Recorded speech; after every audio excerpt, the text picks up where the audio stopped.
Pemirsa, Presiden Joko Widodo kembali keluhkan serapan anggaran yang masih rendah.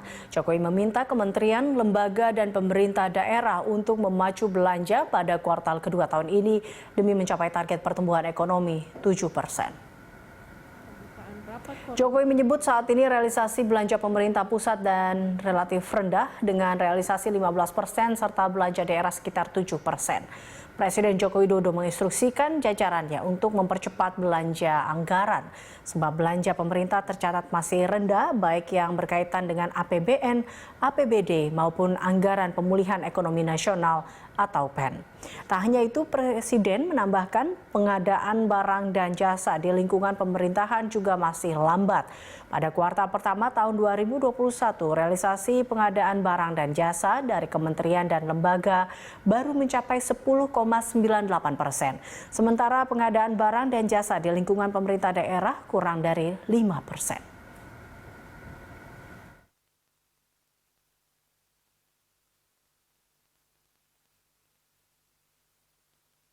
Tahun 2021 adalah tahun percepatan pemulihan ekonomi nasional. Pemerintah telah menyiapkan dana pemulihan ekonomi nasional hampir 700 triliun yang harus direalisasikan secara cepat. Ini harus cepat karena kita kejar-kejaran dan tepat sasaran. Agar ekonomi kita bisa bangkit kembali. Saya ingin menegaskan bahwa akuntabilitas, efektivitas, efisiensi dari belanja itu hal yang sangat penting. Tetapi lebih dari itu saya ingin menekankan beberapa hal yang perlu mendapatkan perhatian BPKP dan seluruh jajaran aparat pengawas intern pemerintah. Yang pertama, saya minta percepatan belanja pemerintah terus dikawal dan ditingkatkan.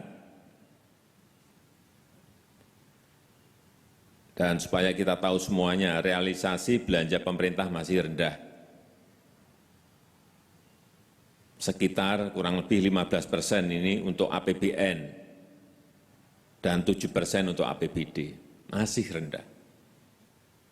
Serapan belanja PEN, pemulihan ekonomi nasional juga masih rendah, baru 24,6%. Sekali lagi, kecepatan, tapi juga ketepatan sasaran. Kecepatan dalam pengadaan barang dan jasa juga masih lambat.